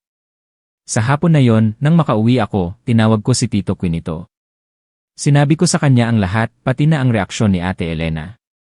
Tahimik siyang nakinig at ngumiti, Maria, ang pagbabayad ay para lang sa sarili mong peace of mind, hindi para mag-expect ng reaksyon. Ginawa mo na ang lahat, sapat na yon. Ang mga salitang iyon ay nagpagaan sa pakiramdam ko. Nalaman ko na ang paglalakbay sa loob ng 29 na taon ay hindi lang paghahanap ng pera o pagtatayo ng negosyo, kundi isang paglalakbay na matutong magbitaw ng mga expectations, at tanggapin na ang bawat tao ay may sariling paraan para maramdaman ang pagmamahal. Sa gabi na yon, umupo ako sa tabi ng bintana at tiningnan ang mga ilaw sa syudad. Ang tunog ng mga kotse ay sumasabay sa tunog ng ulan, at naramdaman ko ang kakaibang katahimikan. Ang utang na loob ko noong 1,974 ay nabayaran ko, hindi lang sa pera, kundi sa lahat ng hirap na pinagdaanan ko. At siguro, iyon ang pinakamahalagang bahagi ng kwentong ito. Hindi ko alam kung paano babaguhin ng pera na yon ang buhay ni Ate Elena, pero naniniwala ako na at least, mababawasan ang kanyang mga problema sa araw-araw. At ako, pwede ko nang tingnan ang nakaraan at mumiti, nang walang regrets. Pero sa loob ko, nagtatanong pa rin ako kung balang araw, kapag matanda na kami, pwede ba kaming mag-usap na hindi na tungkol sa pera, kundi tungkol sa kabataan, sa mga unang hakbang namin sa Maynila, at mumiti ng totoo na parang dalawang magkapatid. Sa mga sumunod na araw pagkatapos kong ibigay ang pera kay Ate Elena, nagpatuloy ang buhay at trabaho ko. Pero sa loob ko, parang may natapos akong isang lumang libro. Hindi ko na masyadong iniisip ang tungkol dito, minsan lang ay naaalala ko ang sandali na tiningnan niya ako, ang kamay niya ay nakapatong sa folder, at dahan-dahang sinabi niya na tatanggapin niya ito para sa mga anak niya. Mayroong konting pagsisisi, pero mayroon ding gaan, na parang natapos ko ang isang mahabang biyahe at ngayon ay pwede na akong magpahinga. Isang umaga sa simula ng Taglagas, habang nasa tindahan ako, bigla akong nakatanggap ng tawag mula sa isang hindi kilalang numero. Ang boses sa kabilang linya ay isang lalaki na nasa mid-50 na nagsasabing business partner siya ng anak ni Ate Elena. Sinabi niya na gusto niya akong makita para pag-usapan ang pag-order ng tela para sa isang malaking proyekto. Agad akong pumayag, hindi ko iniisip ang anumang bagay. Pero nang magkita kami, nag-iba ang kwento. Nag-aalangan siya bago magtanong, kayo po ba ang tumulong sa pamilya ni Ate Elena kamakailan? Medyo nagulat ako pero tumango ako. Bahagya siyang bumuntong hininga, binigyan niyo po sila ng sobrang laki, kaya mayroong mga nag-uusap-usap. Gusto ng anak niyang lalaki na gamitin ang pera para sa negosyo, pero ang bunso niyang anak na babae ay natatakot na baka magkaroon ng masamang mangyari. Sa totoo lang, matagal ko nang kilala si Ate Elena, at alam kong hindi siya gahaman sa pera, pero ang bawat miyembro ng pamilya ay may sariling pananaw. Nang marinig ko ito, nalungkot ang puso ko. Hindi ko inisip na ang pera na yon ay magiging sanhi ng diskusyon sa pamilya niya. Gusto ko lang na mabawasan ang kanyang mga problema, pero hindi ko alam na magiging isang issue ito. Nagtanong ako, kumusta naman si Ate Elena? Sumagot siya, sabi niya ay gagawin niya ang makakapagpanatili ng kapayapaan sa pamilya, pero siguro ay kailangan niyong maging handa dahil minsan, ang kabutihan ay naglalagay sa tao sa mahirap na sitwasyon. Sa gabi na yon, umupo ako ng mag-isa sa living room. Ang tsaa sa kamay ko ay malamig na. Ang mga salita ng lalaki ay umalingaw-ngaw sa isipan ko. Nagtatanong ako sa sarili ko, masyado ba akong naging idealistiko, na akala ko ay magiging maayos ang lahat basta galing sa puso. Pero sinabi ko sa sarili ko, kahit na ano pa ang mangyari, hindi ako nagsisisi dahil ang aking ginawa ay hindi galing sa pagpaplano, kundi galing sa tunay na pagnanais. Pagkatapos ng isang linggo, tinawag ako ni Ate Elena. Ang boses niya ay kalmado, Maria, mayroon na akong inilagay na pera sa bangko para sa mga anak ko. Ang natira ay gusto kong itago para sa mga emergencies. Huwag kang mag-alala, hindi ko hahayaang gamitin ang pera na yon sa maling paraan. Nang marinig ko ang sinabi niya, gumaan ang pakiramdam ko. Naintindihan ko na kapag ang regalo ay nasa kamay niya na, nasa sa kanya na kung paano niya ito gagamitin. Ang mahalaga ay tinanggap niya at wala na akong utang na loob na nararamdaman. Ang trabaho ko ay nagpatuloy sa pagiging busy, pero sa tuwing dumadaan ako sa lumang compound, tinitingnan ko pa rin ang silid na yon, naaalala ko ang mga unang araw ko sa Maynila, ang amoy ng amag, at ang mga simpleng hapunan kasama sina Ate Elena at Kuya Marco. Ang panahon ay nagpabago sa maraming bagay, pero ang isang bagay na nananatili ay ang aking tahimik na pasasalamat. Sa simula ng susunod na taon, sa Pasko, nakatanggap ako ng text message mula kay Ate Elena. Kung free ka, dumaan ka sa bahay, maghapunan tayo para maging masaya. Ang text message ay maikli lang, pero nagpangiti sa akin. Alam kong ang relasyon namin ay nagbago na, hindi na ito ang dating relasyon, kundi mas malapit na, kahit na may distansya pa rin para sa respeto. Sa araw na yon, may dala akong regalo, may kasamang rice cakes, lotus tea, at ilang Christmas candies. Nang pumasok ako sa pamilyar na silid, naramdaman ko ang init na hindi ko naramdaman dati. Si Ate Elena ay abala sa paggawa ng rice cakes, ang bunso niyang anak na babae ay nag-aayos ng lamesa. Si Kuya Marco naman ay nakaupo sa sulok, naglilinis ng baso. Ang family atmosphere ay nagpabigla sa akin na may mga bagay na hindi nasusukat ng pera. Sa hapunan, nag-usap kami tungkol sa Pasko noon at ngayon. Si Kuya Marco, na hindi pala salita, ay biglang nag-cheer sa akin. Nagpapasalamat ako sa iyo, hindi lang sa nangyari kamakailan, kundi dahil itinuturing mo pa rin ang pamilya namin na parte ng buhay mo. Umiti ako at dahan-dahang hinawakan ang baso niya. Naramdaman ko ang hindi maipaliwanag na kapayapaan sa puso ko. Kaya pala, hindi lahat ng regalo ay kailangang tanggapin agad ng may kasamang tuwa. Minsan, kailangan ng panahon para maintindihan ng tao ang damdamin sa likod nito. Sa gabi na yon, habang pauwi ako, ang mga kalye ay puno ng mga ilaw. Naisip ko ang paglalakbay ko sa loob ng 29 na taon, mula sa isang babaeng taga-probinsya na walang pera sa Maynila hanggang sa isang babaeng kayang tulungan ang taong tumulong sa kanya. At alam ko na ang kwentong ito ay hindi pa tapos. Dahil ang utang na loob, kung galing sa puso, ay hindi lang titigil sa isang regalo, kundi magpapatuloy sa pamamagitan ng pag-aalaga at pagbabahagi hanggang sa huli ng buhay. Nangako ako sa sarili na anuman ang mangyari, pananatilihin ko ang koneksyon na yon. Hindi ito para magbayad ng utang, kundi dahil ito ay parte ng aking kabataan. Isang bahagi na kung mawawala, hindi na magiging kumpleto ang paglalakbay ng buhay ko. Pagkatapos ng hapunan na yon, naging mas madalas ang komunikasyon ko kay Ate Elena. Minsan, tinatawagan niya ako para lang magtanong, kumusta ka? May bago ba sa trabaho mo? Hindi ako nag-aalangan na dumalaw sa bahay niya kapag may free time ako, nagdadala ng mga prutas o masarap na bigas. Ang atmosphere sa tuwing nagkikita kami ay iba na kaysa sa simula. Wala na ang awkwardness at wala na rin ang pakiramdam na may utang ako. Isang hapon sa simula ng tag-init, dumaan ako nang hindi nagsasabi. Nang pumasok ako, nakita ko siya na nakaupo sa tabi ng bintana, may hawak na karayom at sinulid, medyo nanlalabo ang mga mata niya dahil sa araw. Tumingala siya at mumiti, matagal ka nang hindi dumaan ng biglaan. Umupo ka, nagtimpla ako ng tsaa. Umupo kami sa harap niya at ang lotus tea ay mabango.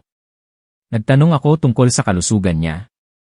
Sinabi niya na ayos naman siya, minsan lang ay sumasakit ang likod niya dahil sa katandaan. Sinabi niya sa akin ang tungkol sa mga apo niya, ang anak niyang lalaki ay balak na bumili ng bahay sa probinsya, at ang bunso niyang anak na babae ay magkakababy na, magiging lola na siya. Ang boses niya ay mas magaan kaysa sa dati, wala na ang bigat na nararamdaman niya noong ibinigay ko sa kanya ang pera. Nang marinig ko ang kwento niya, nalaman ko na ang regalo na iyon ay hindi lang pera, kundi naging moral support din para maging mas payapa siya tungkol sa kinabukasan ng mga anak niya. Siguro, sa simula ay naramdaman niyang mabigat, pero sa paglipas ng panahon, tinanggap niya ito at ginamit sa pinakamagandang paraan. Natuwa ako na naging matatag ako sa pag-aalok kahit na ang unang sandali ay hindi tulad ng inaasahan ko. Ang pag-uusap namin ay tumagal hanggang sa gabi. Nang tumayo ako para umalis, bigla niya akong tinawag, Maria, hindi ko pa nasabi sa'yo, pero nagpapasalamat talaga ako sa'yo. Hindi lang dahil sa pera, kundi dahil hindi mo ako iniwan kahit na hindi ako naging mabait sa iyo noon. Lumingon ako at nakita ko ang mga mata niya. Sa mga mata niya, nakita ko ang isang bihirang sincerity na tinago niya sa loob ng maraming taon. Naramdaman ko ang init sa puso ko. Lumapit ako at bahagyang hinawakan ang kamay niya, huwag niyo pong sabihin yan. Iba-iba ang sitwasyon ng bawat isa. Noon, ginawa ninyo ang akala ninyong tama. Hindi po ako galit at hindi ako kailanman nagalit. Tumango siya at bahagyang ngumiti. Umalis ako sa compound ng dapit hapon, at ang mga dilaw na ilaw ay nagbibigay ng liwanag sa makipot na eskinita. Sa loob ko, parang may dating sugat na gumaling na. Pagkatapos noon, naging abala ako sa mga bagong proyekto. Sinasadya ko nang ibigay ang mga trabaho sa mga manager ko, at binibigyan ko ang sarili ko ng oras para maghanap ng mga espesyal na paninda, handmade na tela mula sa mga tradisyonal na village, dyed fabrics, at indigenous fabrics mula sa Hilagang Vietnam. Ang tindahan ko ay hindi lang isang lugar para sa negosyo, kundi naging espasyo na para makonect ang mga customer sa tradisyonal na kultura. Maraming customer ang pumupuri sa akin na mayroon akong vision, pero alam ko na ang lahat ng mga hakbang na yon ay galing sa pagiging matatag at pagkatuto mula sa mga mahihirap na araw. Isang araw, nakatanggap ako ng tawag mula sa bunso ni Ate Elena. Ang boses niya ay nagmamadali, "Ate Maria, nasa ospital si Inay, pwede po ba kayong pumunta?" Iniwan ko ang trabaho at nagmadali akong pumunta sa ospital. Nakahiga si Ate Elena sa kama, maputla ang mukha niya, at may intravenous drip sa kamay niya. Nang makita niya ako, umiti siya ng mahina, "Nahilo ako," sabi ng doktor, "kailangan ko lang magpahinga ng ilang araw, huwag kang mag-alala." Umupo ako sa tabi ng kama, hinawakan ko ang kamay niya, at naramdaman ko ang mahinang init mula sa payat na kamay niya. Hindi kami nag-usap ng marami, tahimik lang kami para punan ang mga taon na hindi kami nagkita. Sa loob ko, may takot na baka dumating ang araw na hindi na kami magkikita, at hindi ko na masabi ang mga gusto kong sabihin. Pagkatapos ng 3 araw sa ospital, nakauwi na siya.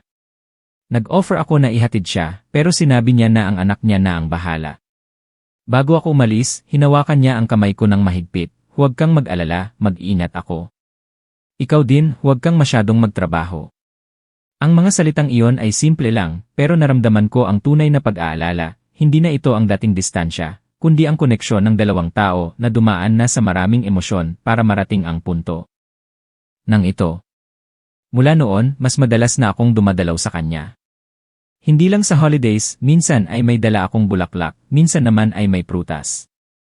Nagsimula na siyang magkwento sa akin tungkol sa mga bagay na nangyari dati, pati na ang mga hirap na pinagdaanan niya na hindi niya sinabi sa sinuman. Ang bawat kwento ay isang bahagi ng kanyang buhay na nagpabigla sa akin na mas maintindihan siya. Isang babae na dumaan sa maraming pressure, na gustong panatilihin ang mukha para sa pamilya, at kailangan ding magtrabaho para mabuhay. At nalaman ko na siguro, ang mga lihim na iyon ang nagpahira sa kanya na maging open sa simula nang ibigay ko sa kanya ang pera. Pero nang lumapit ang distansya, at pareho na kaming kalmado, ang utang na loob ay hindi na isang utang, kundi naging isang tahimik at matibay na koneksyon. Isang hapon, habang naghahanda ako para umalis, bigla siyang nagsalita, "Maria, alam mo. Sa tuwing tinitingnan kita ngayon, naaalala ko ang babae noon na may tela na bag na nakatayo sa gitna ng train station. Hindi ko inakala na ang babaeng iyon ay kasing tibay nito." Ngumiti lang ako at hindi sumagot, pero sa loob ko, alam kong iyon ang pinakataimtim na papuri na ibinigay niya sa akin, at siguro, mas mahalaga pa ito kaysa sa 20 milyon na ibinigay ko. Sa gabi na yon, umupo ako sa harap ng desk ko, at binuksan ang lumang notebook ko. Sa loob, mayroon pa ring mga talaan ng presyo ng tela, at mga numero ng telepono ng mga customer mula sa halos 30 taon na ang nakalipas. Binuklat ko ang bawat pahina, at isinara ko ang notebook. Sa labas, ang Maynila ay puno ng ilaw at ingay. At ako, naramdaman ko ang kakaibang kapayapaan sa puso ko, na parang natapos na ako sa isang paglalakbay at bumalik ako sa lugar na dapat akong tumayo. At alam ko na ang kwento namin ni Ate Elena ay hindi pa tapos dahil ang tunay na utang na loob ay walang katapusan. Ito ay magpapatuloy sa iba't ibang anyo hanggang sa hindi na kami magkikita. Pero sa panahong iyon, naniniwala ako na ngingiti kami. Malamig ang taglamig sa taong iyon sa Maynila. Ang hangin ay nakakasakit sa balat, ang mga tuyong dahon ay nagbibigay ng tunog sa ilalim ng mga paa ng tao. Pinanatili ko ang ugali ko na dumalaw kay Ate Elena ng minsan o 2 beses sa isang buwan. Minsan, may dala akong regalo mula sa probinsya, minsan naman ay umiinom lang ako ng mainit na tsaa kasama siya. Isang hapon, gabi na. Galing ako sa tindahan at nakatanggap ako ng tawag mula sa anak ni Ate Elena. Ang boses niya ay nagmamadali, "Ate Maria, nahulog po si Inay sa banyo, nasa ospital po siya ngayon. Sinabi ko lang po sa inyo." Iniwan ko ang bag ko at nagmadali akong pumunta sa kotse. Nang makarating ako, nakita ko siya na nakahiga sa ospital, ang kanang kamay niya ay may benda at may konting pasa sa noo niya. Ang bunso niyang anak na babae ay nakaupo sa tabi at namumula ang mga mata niya. Sinabi ng doktor na swerte dahil hindi siya malubha, nabali lang ang wrist niya at may ilang pasa, pero dahil matanda na siya, kailangan niya ng pahinga at pag-aalaga. Umupo ako sa tabi ng kama, tiningnan ko siya na kumikibot sa bawat galaw niya. Naramdaman ko ang lungkot. Sinabi ko sa mga anak niya, umuwi na kayo, ako na ang magbabantay. Sa mga sumunod na araw, halos lahat ng oras ko ay ginugol ko sa ospital kasama siya. Sinusubuan ko siya ng lugaw, inaayos ko ang kumot niya, at nag-uusap kami para makalimutan niya ang sakit. Sa mga oras na natutulog siya, nakaupo lang ako sa tabi, at naaalala ko ang mga araw na mahirap ang buhay ko sa compound na iyon, at nalaman ko na ang circle ng utang na loob ay nagpapatuloy sa natural na paraan. Si Ate Elena ay hindi sanay na may nag-aalaga sa kanya, sa simula ay nahiya siya, busy ka sa trabaho, huwag ka nang mag-aksaya ng oras sa akin. Ngumiti lang ako, kung nahihiya ka, mas nahihiya ako. Ngayon lang ako nagkaroon ng pagkakataon na makaupo sa tabi mo at maging malapit sa iyo nang walang iniisip. Nang makauwi na siya, hindi pa rin siya pwedeng gumawa ng mabibigat na trabaho. Kumuha ako ng part-time na katulong para tumulong sa mga gawaing bahay, at bumibisita pa rin ako ng madalas. Ang maliit na silid sa compound ay malamig, pero ang mga chrysanthemums na itinanim niya sa balcony ay naging dilaw at nagpabigay ng init sa buong bahay. Isang gabi habang nagbabalat ako ng prutas, bigla siyang nagsalita, "Maria, siguro ang pera na ibinigay mo ay itatago ko lang para sa mga apo ko, at ang iba ay ibibigay ko sa'yo." Naisip ko, wala naman akong gagawin sa malaking pera na yon, at ikaw naman ay busy sa negosyo. Inilagay ko ang kutsilyo, at tiningnan siya ng matagal, "Ate, kung pakiramdam niyo po ay pabigat ito, tatanggapin ko. Pero kung para lang po ito sa akin, huwag niyo po. Mayroon na po akong sapat. Ang kailangan ko po ngayon ay hindi pera."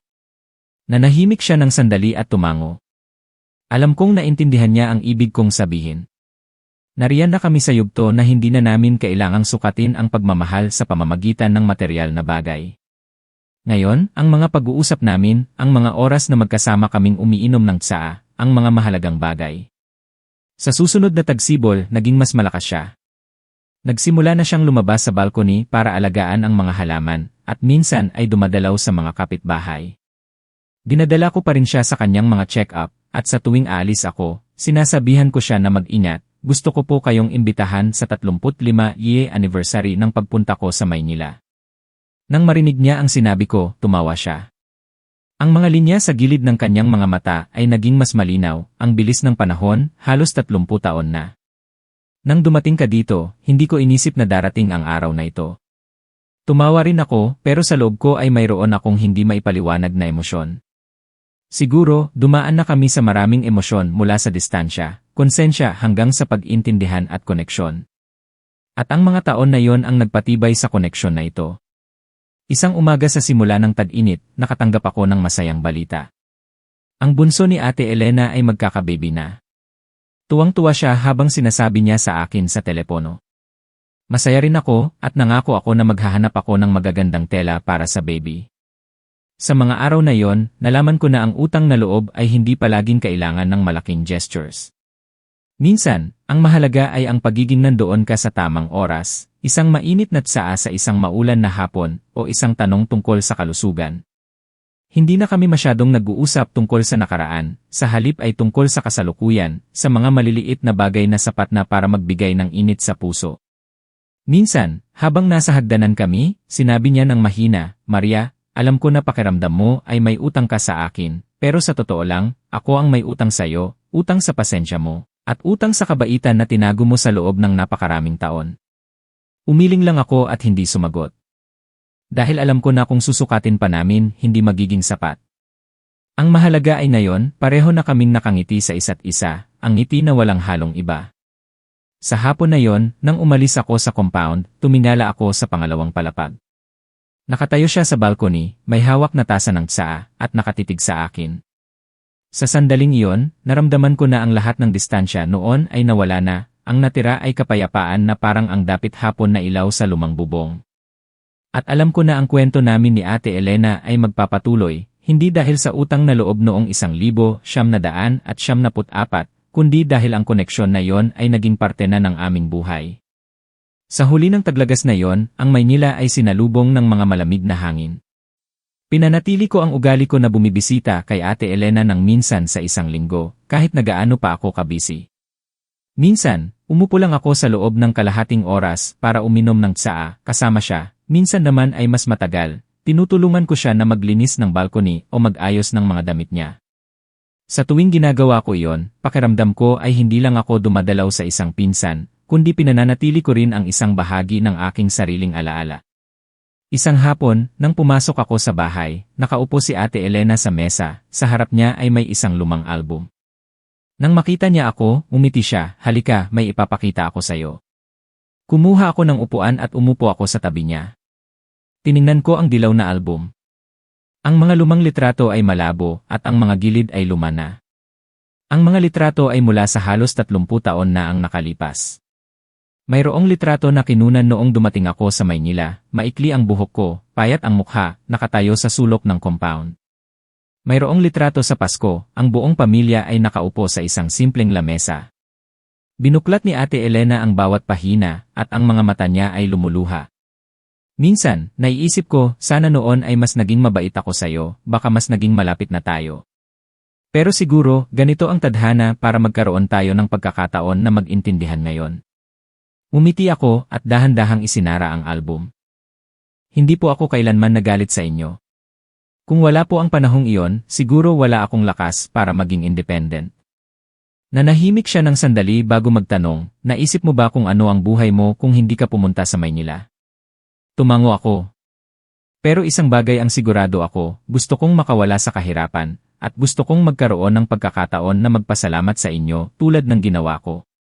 Ang mga salitang iyon ay nagpabigla sa kanya. Tiningnan niya ako ng matagal. Ang mga mata niya ay puno ng init na may halonggaan. Naintindihan ko na hindi na niya naramdaman na ang 20 milyon ay pabigat, sa halip ay tinanggap niya ito bilang parte ng aming kwento. Sa mga huling buwan ng taon, naging mas magaan ang trabaho ko dahil ipinasa ko na ang management sa mga empleyado ko. Naglaan ako ng mas maraming oras para sa sarili ko, para sa mga maikling biyahe sa probinsya, at para sa mga tahimik na hapon kasama si Ate Elena. Minsan, inaya ko siyang maglakad sa Laguna Lake. Umupo kami sa isang bench at tiningnan ang mga alon.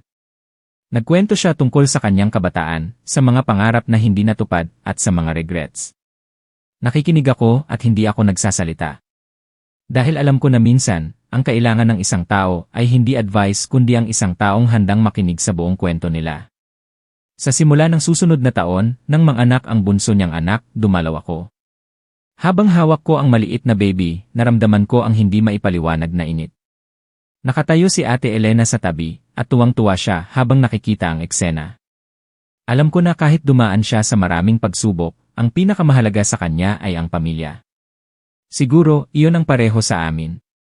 Kahit na iba ang paraan namin ng pagpapakita, pareho naming inuuna ang pamilya.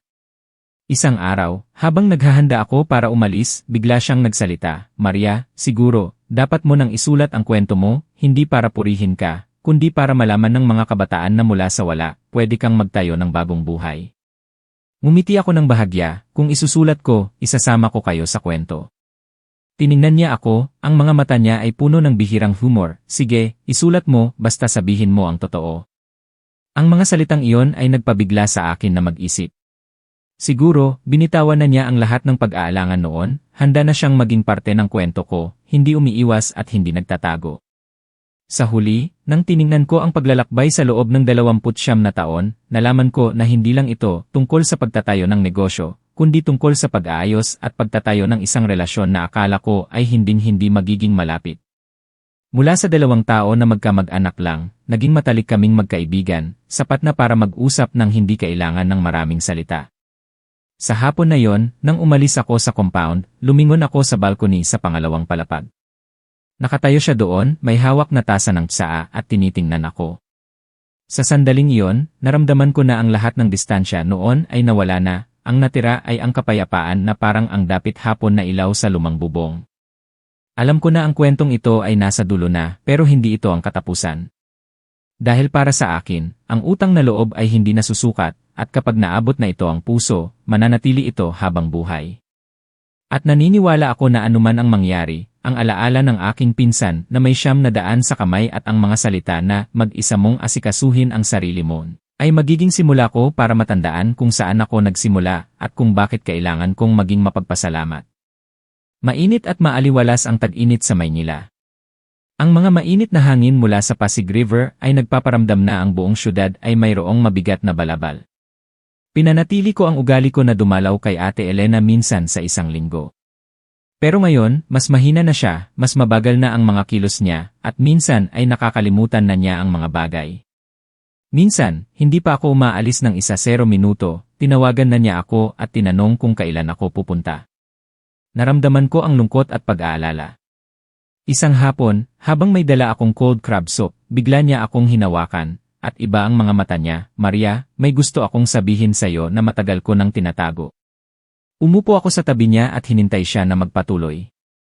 Ang boses niya ay dahan-dahan, na parang kasama ang tunog ng electric fan. Noon, bukod sa 900, may itinago din ako na isang bagay na ipinadala ni inay mo. Hindi ko ito ibinigay sa'yo dahil natatakot ako na maging abala ako. Pagkatapos, nagsisisi ako pero nahiya ako. Tumigil ako at mabilis ang tibok ng puso ko. Tumayo siya, naglakad patungo sa sulok ng kabinet, at may kinuha siyang isang maliit na kahoy na kahon. Ang lock ay kalawang na. Binuksan niya ito, at sa loob ay mayroong isang seda na panyo na lumana pero malambot pa rin. Ang mga gilid ay may borda ng dilaw na chrysanthemums. Nakalagay sa loob ng panyo ang isang sulat. Ang sulat kamay ni inay ay nanginginig pero pamilyar na nagpaluha sa akin. Binuksan ko ang sulat, ilang linya lang, at sinulat ni inay, kung makarating si Maria sa bahay ni Ate Elena, itago mo ang panyo na ito bilang paalala. Wala akong maibibigay sa'yo kundi ang alaala na ito, sana maalala mo ang probinsya at panatilihin ang iyong pride. Kapag nahihirapan ka, tingnan mo ang panyo para maging matatag ka. Kinagat ko ang labi ko at nanginig ang kamay ko. Kaya pala, sa loob ng napakaraming taon, mayroon akong isang tahimik na kasama. Si Ate Elena ay nakaupo sa harap ko, at may halong guilt ang mga mata niya. Humihingi ako ng tawad dahil itinago ko ito ng matagal. Noon, natatakot ako na hindi ito magugustuhan ni Kuya Marco, natatakot ako sa sasabihin ng mga tao kaya itinago ko ito. At sa paglipas ng panahon, hindi ko alam kung paano ito ibibigay sa'yo.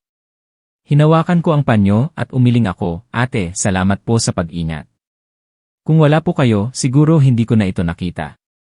Nanahimik ang silid, naririnig lang ang tunog ng electric fan at ang amoy ng lumang tela. Alam ko na ang sandaling ito ang nagtanggal ng huling distansya sa pagitan namin. Si Ate Elena ay hindi na ang taong tahimik kong kinagalitan, kundi ang taong nag-ingat ng isang mahalagang bahagi ng aking alaala. Sa araw na yon, dinala ko ang panyo sa bahay at inilagay ko ito sa isang glass cabinet.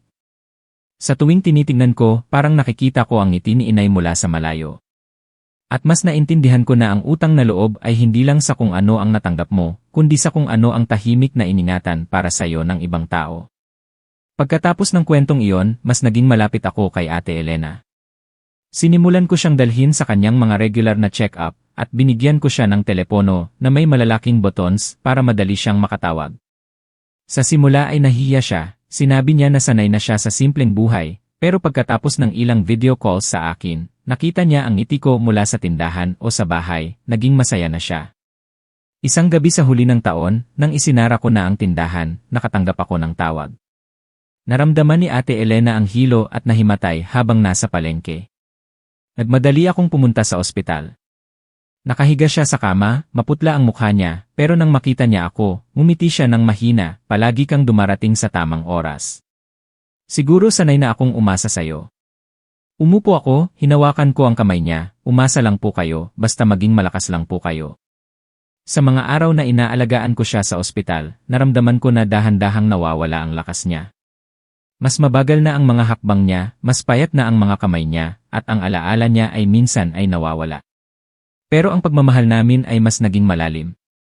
Nang makauwi na siya, sinabi niya sa akin, Maria, kung dumating ang araw na wala na ako, gusto kong itago mo ang ilang gamit sa bahay, hindi dahil sa halaga, kundi dahil gusto kong ipagkatiwala sa iyo ang mga ito. Nang marinig ko ang sinabi niya, nalungkot ako, pero tumango ako. Naintindihan ko na iniisip niya ang hinaharap at nirerespeto ko yon. Sa mga sumunod na buwan, inayos ko ang trabaho ko para magkaroon ako ng mas maraming oras para sa kanya. Minsan, inaya ko siyang maglakad sa parke, umupo kami sa bench at kumain ng ice cream tulad noong kabataan. Minsan naman, nagluluto lang kami at nag-uusap.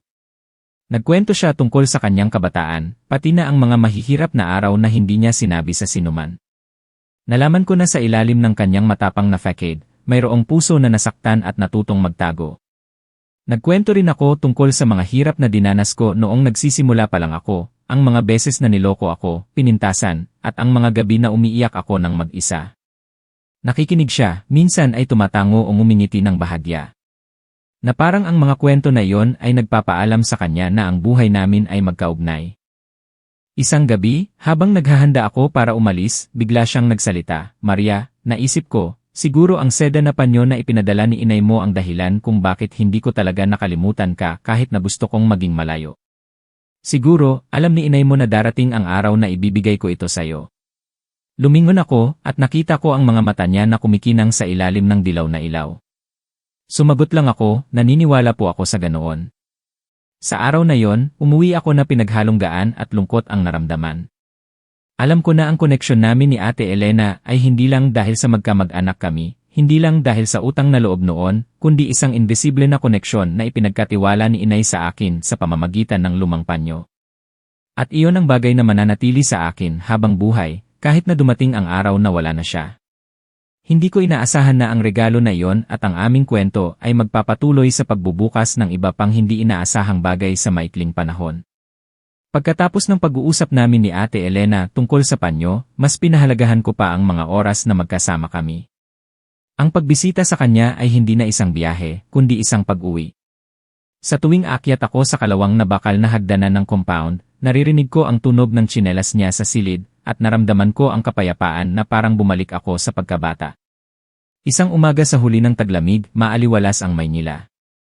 Binuksan ko ang tindahan at nakatanggap ako ng tawag mula sa bunso ni Ate Elena. Nanginginig ang boses niya, "Ate Maria, si inay po ay masama po ang pakiramdam, hindi po siya kumain. Sabi ng doktor, kailangan siyang i-admit sa ospital. Pwede po ba kayong pumunta?" Nagmadali ako, iniwan ko ang tindahan sa mga empleyado, at pumunta agad sa ospital. Nakahiga si Ate Elena sa kama, maputla ang mukha niya, tuyo ang mga labi, ang mga mata niya ay mas malalim. Nang makita niya ako, umiti siya ng bahagya, "Naging abala ka na naman dahil sa akin." Hinawakan ko ang kamay niya, sinubukan kong maging kalmado. "Ano ka ba naman, ate, magpahinga lang po kayo, ako na po ang bahala sa lahat." Sa mga araw na yon sa ospital, halos buong araw ako sa tabi niya. Nag-a-alternate kami ng mga anak niya sa pagbabantay, sinusubuan ko siya ng lugaw, at tinutulungan ko siya na umupo para uminom ng gamot. Minsan, kapag natutulog siya, nakaupo lang ako, at tinitingnan ang bawat linya sa mukha niya na tanda ng paglipas ng panahon. Naramdaman ko na ang pagmamahal namin ay hindi na tungkol sa pagbabayad ng utang o kabayaran. Naging parte na ito ng aming pagkatao, na parang tunay kaming magkapatid. Pagkatapos ng 3 araw, naging mas malakas si Ate Elena, at pinayagan siyang umuwi. Ako mismo ang nag-ayos ng sasakyan at inalalayan siya papunta sa pamilyar na silid. Nang nakahiga na siya sa kama, kinuha ko ang seda na panyo sa glass cabinet, at dahan-dahan kong nilagay sa balikat niya. "Naaalala niyo po? Ipinadala po ito ni inay para sa akin, pero sa tingin ko, mas kailangan niyo po ito ngayon." Hinawakan niya ang gilid ng panyo, nanginginig ang mga kamay niya. Pagkatapos ng sandali, tiningnan niya ako, seryoso ang boses, "Maria, itinago ko ito sa loob ng halos 30 taon, ngayon, gusto kong dalhin mo ito para sa hinaharap, kahit na wala na ako, mayroon ka pa rin na isang bahagi ko sa tabi mo." Tumigil ako. Ang mga salitang iyon ay parang isang malamig na hangin na dumaan sa dibdib ko. Ayoko mang isipin ang araw na wala na siya, pero sa mga mata niya, nakita ko ang kapayapaan ng isang taong handa na sa lahat. Tumango ako, maingat kong tinupi ang panyo, at inilagay ko ito sa tela na bag, na parang iningatan ko ang isang bahagi ng kaluluwa ni inay at ni ate. Mula noon, mas naging maingat ako sa kalusugan niya. Inayos ko ang trabaho ko, binawasan ko ang mga biyahe, at naglaan ako ng mas maraming oras para dumalaw. Minsan, nagdadala ako ng ilang nilagang kamote, umupo kami sa mesa, at nagkukwentuhan tungkol sa mga nangyayari. Ang tindahan ay may bagong tela, maraming nagpapatahi ng pormal na damit para sa Pasko, at nagkita ako sa isang suki mula sa 30 taon na ang nakalipas. Nakikinig siya, minsan ay mumingiti, ang mga mata niya ay mabait na parang ang mga hapon na nakikitira ako sa bahay niya noon. Isang hapon, habang magkasama kaming nakaupo sa bintana, at tinitingnan ang dapit hapon na ilaw sa mga lumang bubong, bigla siyang nagtanong, Maria, nagsisi ka ba na bumalik ka dito? Ang ibig ko pong sabihin ay bumalik ka sa akin, sa lumang kwento. Ngumiti ako at umiling, hinding-hindi. Kung hindi ko ginawa, siguro mas magaan ang buhay ko, pero hindi ko makukuha ang kapayapaan na nararamdaman ko ngayon. Nanahimik siya at tumango.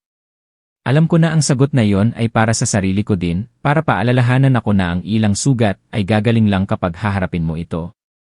Malapit na ang Pasko. Nagdesisyon akong dalhin si Ate Elena sa probinsya ko.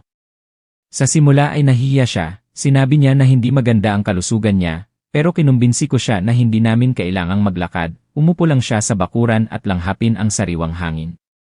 Sa huli pumayag siya. Sa araw ng pagpunta namin sa probinsya, matagal nang wala si inay, pero ang bahay ay inaalagaan ng mga kapatid ko. Nang bumaba si Ate Elena sa kotse, tiningnan niya ang lumang gate, at medyo namumula ang mga mata niya. Umupo kami sa bakuran, uminom ng green tea, at nakinig sa tunog ng manok. Nagkwento siya tungkol sa kanyang kabataan, sa mga oras na dumadalaw siya sa probinsya, at sa pag-aani ng palay. Tahimik akong nakinig. Pakiramdam ko, ang distansya sa pagitan ng syudad at probinsya, sa pagitan ng nakaraan at kasalukuyan ay naging mas maikli sa isang hapon lang. Bago kami bumalik sa Maynila, hinawakan niya ang kamay ko ng matagal, salamat sa pagdadala mo sa akin dito. Sa tingin ko, ito na ang huling beses na pupunta ako sa probinsya, pero masaya na ako. Ang mga salitang iyon ay parang isang kutsilyo na dumikit sa puso ko. Hinawakan ko ang kamay niya ng mas mahigpit at wala akong sinabi, natatakot na baka manginig ang boses ko. Sa mga susunod na araw, madalas pa rin akong dumadalaw, pero sa tuwing aalis ako, mas matagal akong lumilingon na parang gusto kong i-memorize ang figura niya sa bintana. Hindi ko alam kung gaano pa karaming beses na magagawa ko ito, pero naintindihan ko na ang mga oras na magkasama kami ay mas mahalaga kaysa sa kahit anong regalo. At sa panahong iyon na akala ko ay tahimik, mayroong hindi inaasahang nangyari. Isang pangyayari na hindi ko inakala na haharapin ko, pero nagparamdam sa akin na mas pahalagahan pa ang utang na loob namin. Ang pangyayaring iyon ay nangyari sa isang umaga sa simula ng Marso. Naghahanda ako para pumunta sa tindahan nang nakatanggap ako ng tawag mula sa anak ni Ate Elena. Ang boses niya ay nagmamadali, Ate Maria, dinala po si inay sa Philippine General Hospital. Sabi po ng doktor ay stroke, pero kailangan po ng malapit na pagbabantay. Pwede po ba kayong pumunta? Iniwan ko ang bag ko, nilok ang pinto, at nagmadali akong pumunta sa kotse.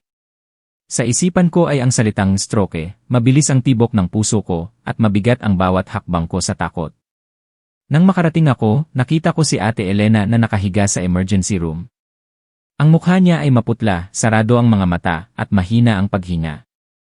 Ang dextrose ay nasa payat na kamay niya, ang manipis na kumot ay nakatakip sa dibdib niya. Sinabi ng doktor na swerte dahil dinala siya agad, maliit lang ang tama niya, at nanghina lang ang isang bahagi ng katawan niya. Kailangan niya ng therapy. Nang marinig ko ito, nakahinga ako ng maluwag, pero ang takot ay nanatili pa rin. Sa mga araw na nasa ospital siya, halos buong oras ako sa tabi niya. Nag-a-alternate kami ng mga anak niya sa pagbabantay. Sinusubuan ko siya ng lugaw, tinutulungan ko siya na mag-therapy ayon sa payo ng nurse. Minsan, kapag natutulog siya, nakaupo lang ako at nagkukwento ako ng mga maliliit na bagay para makalimutan niya ang sakit. Isang hapon, habang ang dapit hapon na ilaw ay pumapasok sa bintana ng silid, dahan-dahan siyang tumawag, Maria, lumapit ka sa akin. Yumuko ako at hinawakan ang kamay niya. Ang kamay niya ay malamig pero may lakas pa rin. Sinabi niya ng dahan-dahan, ang bawat salita ay parang galing sa paghinga, sa tingin ko, wala na akong masyadong oras. Siguro, ang mga nakaraang taon ang pinakamagandang oras sa buhay natin. Nagpapasalamat ako sa iyo dahil bumalik ka at naging matyaga ka sa akin. Nilunok ko ang luha ko, sinubukan kong maging kalmado ang boses ko. Huwag niyo po sabihin yan. Marami pa tayong oras para uminom ng tsaa, at marami pa tayong kwento na hindi pa natatapos. Ngumiti siya ng bahagya, at ang mga mata niya ay puno ng init na parang gusto niyang pagaanin ang loob ko. Pero alam ko na ang sinabi niya ay totoo at tinanggap niya yon. Pagkatapos ng halos 3 linggo sa ospital, nakauwi na si Ate Elena. Kumuha ako ng part-time na nurse para tulungan siya sa therapy at pag-aalaga. Tuwing hapon pagkatapos ng trabaho, dumadalaw ako na may dala akong prutas o pagkain na gusto niya. Minsan, dinadala ko siya sa balcony para lang langhapin ang sariwang hangin at titingnan ang compound, kung saan ako unang dumating halos 30 taon na ang nakalipas. Isang beses, habang magkasama kaming nakaupo doon, bigla siyang nagsalita, "Maria, may gusto akong ipagkatiwala sa'yo. Pagkatapos ng buhay ko, tulungan mo ang mga anak ko na mag-asikaso sa lahat. Naniniwala ako na ikaw lang ang makakagawa nito." Nanahimik ako ng sandali at tumango. Naintindihan ko na ang pagtitiwala na iyon ay hindi lang para sa responsibilidad, kundi para rin sa pagpapatuloy ng aming utang na loob. Mula noon, tinatandaan ko ang bawat detalye ng buhay niya, ang mga gamot, ang mga appointment sa doktor, at ang mga simpleng ugali tulad ng pag-inom ng tsaa tuwing umaga at pakikinig sa radyo bago matulog.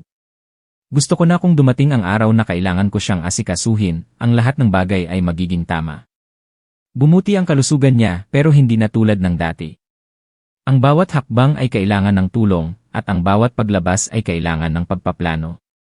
Pero nakakapagtaka, mas madalas na siyang ngumiti. Siguro, pagkatapos ng isang malaking sakit, mas pinahahalagahan ng tao ang bawat sandali. Isang hapon, dinala ko ang panyo na ibinigay ni inay sa akin. Nilatag ko ito sa mesa. Sinabi ko, "Ate, itatago ko po ang panyo na ito hanggang sa gusto niyo na ibalik." Tiningnan niya ako ng matagal, ang mga mata niya ay malambot, "Maria, ibinigay ko na sayo. Iyon na ito at ang alaala natin. Kahit na wala na ako, itago mo ito na parang bahagi ka ng pamilya." Tumango ako at maingat kong tinupi ang panyo. Alam ko na hindi lang ito isang bagay, kundi isang invisible na koneksyon na nag-ugnay sa akin sa kanya, kay inay, at sa buong buhay ko. Lumipas ang panahon, ang mga pag-uusap namin ay mas naging madalas. Nagkwento siya tungkol sa mga maliliit na bagay tulad ng unang beses na nagtahi siya, at ang unang beses na pumunta siya sa teatro noong bata pa siya. Nagkwento rin ako tungkol sa aking mga biyahe, mga interesante na customer, at ang mga saya at lungkot sa buhay. Hindi na kami nag-usap tungkol sa utang na loob, kundi tungkol na sa mga alaala. At isang hapon sa Abril, nang ang sikat ng araw ay pumapasok sa bintana, nalaman ko na may mga relasyon na hindi kailangan ng pangalan pero mas matibay pa kaysa sa dugo. Sa pagitan namin ni Ate Elena, ang natira ay hindi lang ang kwento na nagsimula sa 900 noong 1994, kundi isang habang buhay na pag-aayos. At pagiging malapit mula sa pagiging estranghero hanggang sa pagiging pamilya, mula sa distansya hanggang sa kapayapaan. Nang nakita ko siya na nakaupo, ang buhok niya ay kulay pilak sa ilalim ng araw, sinabi ko sa sarili ko, kahit na mawala ang lahat, ang sandaling ito ay mananatili habang buhay. Halos 30 taon na ang lumipas. Mula sa isang babaeng taga-probinsya na walang pera sa Maynila, dumaan ako sa lahat ng hirap, sakit, luha, at sa mga sandali na gusto kong sumuko. Naranasan ko ang pagiging malamig, pag-unawa, at pagkatapos ay naramdaman ko ang pagmamahal. At sa huli, nakabalik ako, ibinigay ko kay Ate Elena, ang pinsan na tumulong sa akin, ang 20 milyon para matapos ang circle ng utang na loob. Pero ang natanggap ko ay hindi lang pasasalamat, kundi isang tingin, isang kapayapaan ng ngiti, at mga hapon na magkasama kaming umiinom ng tsaa at nagbabalik tanaw sa nakaraan. Ang buhay ay nagturo sa akin na ang utang na loob ay hindi nasusukat sa numero, kundi sa kung paano mo ito pinananatili. Siguro, ang regalo na ibinigay mo ay hindi natanggap tulad ng inaasahan mo, pero kung galing sa puso, aabot ito sa puso. Tulad ng seda na panyo na ipinadala ni inay sa akin noon, hindi ang halaga ang nagparamdam sa akin ng pagpapahalaga, kundi ang pagmamahal at ang alaala na taglay nito. Ang aral na gusto kong ibigay sa mga nakikinig sa kwentong ito ay huwag kalimutan ang taong tumulong sa iyo kahit na maliit lang ang ginawa niya. Kapag mayroon kang pagkakataon, bumalik ka at suklian siya sa sarili mong paraan, hindi kailangang pera, kundi pag-aalaga, oras, isang yakap, o isang tanong tungkol sa kalusugan. Dahil ang mga maliliit na bagay na yon ay pwedeng maging apoy na magpapainit sa ibang tao sa mga pinakamalamig na araw. Kung nasa mahirap na sitwasyon ka, maniwala ka na ang bawat hakbang, ang bawat pagsisikap ay mahalaga. Ngayon, ikaw ang tumatanggap ng tulong, pero bukas, pwede ka nang magbigay. At kung nasa posisyon ka na makatulong sa iba, huwag kang mag-aalangan. Dahil sino ang nakakaalam, baka maging parte ka ng isang magandang alaala habang buhay. Salamat sa pakikinig sa kwento ko. Isang kwento tungkol sa isang mahabang paglalakbay, tungkol sa pasasalamat, pagmamahal sa pamilya, at ang lakas ng kabaitan. Kung naramdaman mo na ang kwentong ito ay umabot sa puso mo, please, mag-subscribe sa channel, I-on ang notification bell para hindi mo ma-miss ang iba pang mga kwento na makapagpaantig ng puso at magbigay ng inspirasyon. Mag-iwan ng komento at ibahagi ang iyong mga saloobin o magkwento tungkol sa isang utang na loob na naranasan mo para sama-sama nating ipalaganap ang magandang mensahe ng buhay at pasasalamat. Dahil sa buhay, mayroong mga koneksyon na hindi galing sa dugo kundi sa mga sandali na ang mga tao ay nag-aalaga sa isa't isa ng buong puso. At kapag naintindihan mo yon, malalaman mo na minsan, ang pinakamalaking regalo ay hindi pera kundi oras, pagiging nandoon, at isang tapat na puso.